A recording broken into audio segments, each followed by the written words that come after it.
Hello दोस्तों, welcome back to my channel travelling mashups. कैसे हो दोस्तों? होप आप सब बहुत ही अच्छे होंगे। ठीक है, चलिए अब मैं आज का टॉपिक आपके साथ में शेयर करना चाहता हूँ, वो है साउथ कोरिया वीज़ा और जापान वीज़ा के रिगार्डिंग। ठीक है, साउथ कोरिया के अंदर हमारे अब रिसेंटली 1 जून से वीज़ा प्रोसेसिंग स्टार्ट हो रही है फॉर द टूरिस्ट ऑल्सो, कि अब वो 1 जून से वो ओपन होने जा रहा है। ठीक है, इसके बारे में पूरा डिटेलिंग में बात करेंगे in the rest of the video. So hope जिसने भी मेरा चैनल अभी तक लाइक, सब्सक्राइब और शेयर नहीं किया है, please hit the like button and even subscribe also, and don't forget to hit the bell icon button for the latest notifications. चलिए अब वीडियो की ओर हम आगे चलते हैं। अब हम डिटेलिंग में आपको बताएंगे कि साउथ कोरिया वीज़ा के लिए आपको क्या क्या रिक्वायरमेंट्स चाहिए, वीज़ा के लिए आपको बोर्डिंग के टाइम पे आपको क्या क्या फ़्लाइट में रिक्वायरमेंट्स चाहिए, दूसरा, और वहाँ पे एक कोरियन नेशनल्स के लिए रजिस्ट्रेशन के लिए भी आपको क्या क्या डॉक्यूमेंट्स रिक्वायर्ड होंगे। हम वन बाय वन स्टार्ट करेंगे। जैसे कि फर्स्ट हम पहले सबसे स्टार्ट करेंगे south Korea visa. South Korea visa है क्या? एक्चुअली साउथ कोरिया वीज़ा एक स्टिकर वीज़ा है जो हमारे को एम्बेसी के थ्रू मिलता है फॉर द इंडियन पासपोर्ट्स। ठीक है, फर्स्ट नंबर वन, हम वीज़ा कैसे लेना है उसके लिए हम डिटेलिंग में हम स्टार्ट करते हैं। डॉक्यूमेंट्स क्या क्या चाहिएंगे। पहला number one, south Korea visa के लिए आपको पासपोर्ट चाहिएगा with the 6 months of the validity.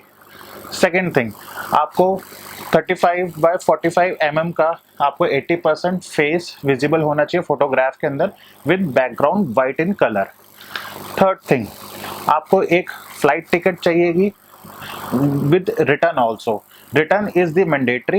And fourth of the part, हमारे को और क्या क्या चाहिए, एक तो इनकम टैक्स रिटर्न चाहिए फॉर द 1 ईयर, एंड हमारे को बैंक स्टेटमेंट चाहिएगी 3 मंथ्स के लिए। होपफुली उसके अंदर एक सफिशिएंट बैलेंस मेंटेन किया हो आपने, तो उसके हिसाब से वो काउंसलर्स वो जज करते हैं कि you are applicable to survive in the South Korea और नॉट। ठीक है, एंड अब ये हो गई आपकी 5 चीज़ें: bank statement, ITR, photograph, passport and itinerary. With itinerary आपका एक है optional part, but flight tickets are the mandatory with return ticket. ये याद रखना गाइस, रिटर्न टिकट ज़्यादा ज़रूरी है। ठीक है, अब चलते हैं 6th पार्ट पे। जैसे कि होटल बुकिंग्स हो गई हैं आपकी, और वहाँ पे अगर आप कुछ घूमने जा रहे हो तो उसकी टिकट्स, क्योंकि आफ्टर कोविड ये सब उन्होंने देखना बहुत मैंडेटरी कर दिया है कि आपकी होटल बुकिंग्स हैं या नहीं है। Just because of the hotel bookings, कि आपका अभी इस वक्त वहाँ पे क्वारंटीन तो है नहीं, लेकिन आप होटल बुकिंग्स दोगे तो वो अपने रिकॉर्ड में उनको डालेंगे, ताकि may be in case of उनको डाउट हो कहीं कि that the passenger is Covid positive और नॉट, तो वो होटल बुकिंग्स रिक्वायर्ड मांगते हैं at the time of the visa, और वो कंफर्म्ड होना चाहिए।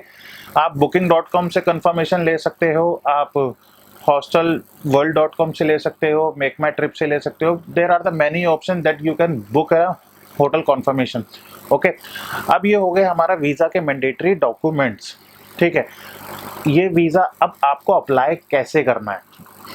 एक वेबसाइट आपको जाके कोरियन वेबसाइट, कोरियन एम्बेसी की वेबसाइट पे जाके आपको फॉर्म डाउनलोड करना है। वहाँ से आपको फॉर्म फिलअप करना है पूरा, उसके साथ में जितने मैंने आपको ये अभी डॉक्यूमेंट्स बताए ये लेना है। ठीक है, और ये सारे के सारे आपको एक सारे के सारे डॉक्यूमेंट्स लेके आपको वीएफएस सेंटर जाना है। वीएफएस सेंटर जो हमारा दिल्ली के अंदर है, अलग अलग स्टेट्स में, बहुत सारे स्टेट्स में वीएफएस सेंटर है जो ग्लोबल सर्विसेज हम आपको प्रोवाइड कराते हैं।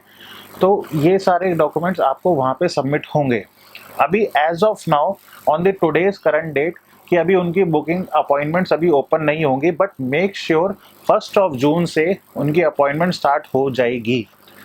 Only for the Delhi region कि उनको बुकिंग अपॉइंटमेंट्स मिलेंगी।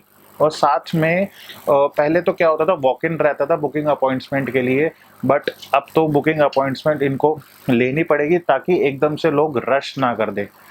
ठीक है, ये तो बात हो गई। अब आपको अप्लाई कैसे करना है, अब आपको डॉक्यूमेंट कहाँ लेके जाने हैं, और आपको वीएफएस सेंटर पे कैसे अप्लाई करना है। मैं कहूँगा कि वीएफएस सेंटर पे आप सुबह सुबह चले जाइए।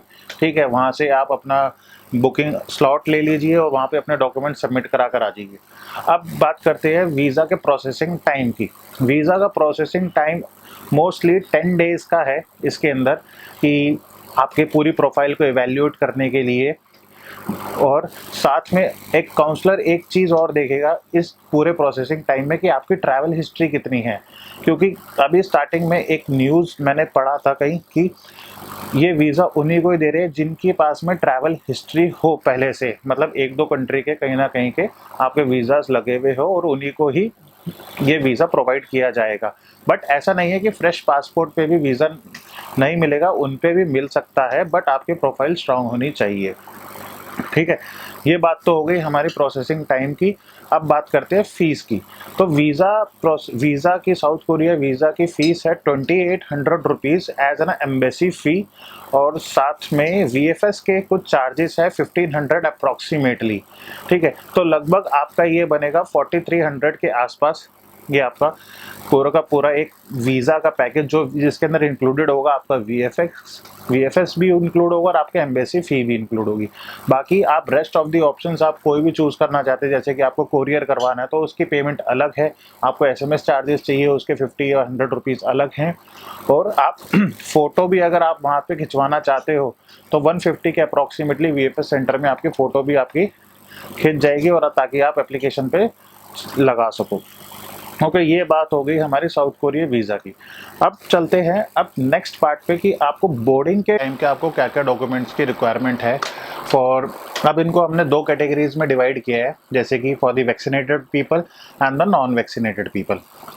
वैक्सीनेटेड पीपल्स के लिए, जैसे जिन्होंने कोई भी वैक्सीन ले रखी है, कोवैक्सीन, कोविशील्ड, फाइजर, मोडर्ना, ठीक है, ये सारे के सारे साउथ कोरिया में अलाउड हैं।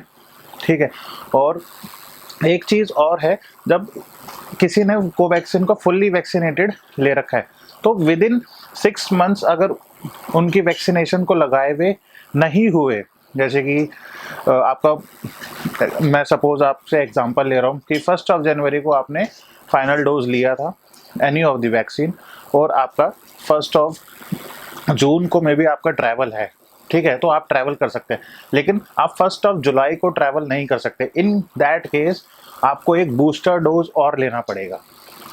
वो और बूस्टर डोज जिस दिन आप बूस्टर डोज लोगे उसके 14 डेज बाद में आप ट्रैवल कर सकते हो। ठीक है, ये तो हो गया फॉर वैक्सीनेटेड पीपल, कि मतलब कि आपको 6 मंथ्स के अंदर अंदर आपको ट्रैवल करना। आपकी वैक्सीनेशन, जो फुल्ली वैक्सीनेशन का जो सर्टिफिकेट है, उस डेट से आपकी डिपार्चर डेट बिफोर 6 मंथ्स होनी चाहिए। ठीक है, अब ये हो गया हमारा for the vaccinated people and for the non vaccinated people. Non vaccinated peoples के लिए हमारे को ये चाहिए आरटीपीसीआर टेस्ट रिकॉर्ड हो वैलिड टिल 48 आवर्स। ठीक है, 48 आवर्स के लिए आपका वैलिड रहेगा till the departure and arrival in the South Korea immigration, जब तक आपका वैलिड रहना चाहिए। ठीक है, इतना ही छोटा सा ही है for vaccinated and non vaccinated people. ठीक है, बट इसके अंदर एक चीज़, एक क्लॉज और है कि ये चीज़ आपको एक साउथ कोरियन वेबसाइट है, उसका लिंक मैं नीचे डिस्क्रिप्शन में डाल दूंगा, वहाँ से आपको ये सारी की सारी अपना वैक्सीनेशन सर्टिफिकेट, अपना बूस्टर डोज का सर्टिफिकेट, अपना आरटीपीसीआर, ये आपको सब अपलोड करने हैं उस सिस्टम में, ताकि वो एक कोरियन लैंग्वेज के अंदर QR कोड जनरेट करके देगा, that is going to be scanned in the South Korea arrival immigration पे।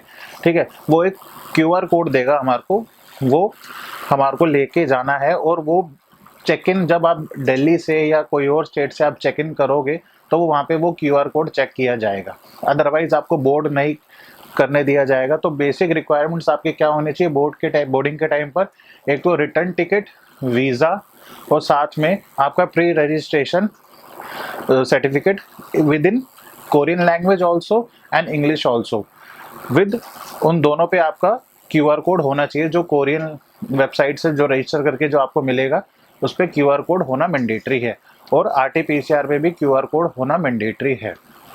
ठीक है, ये गाइज हो गई हमारी साउथ कोरिया वीज़ा की information, flight boarding information, how to process visa, what is the processing time and what is the processing fee for the visa.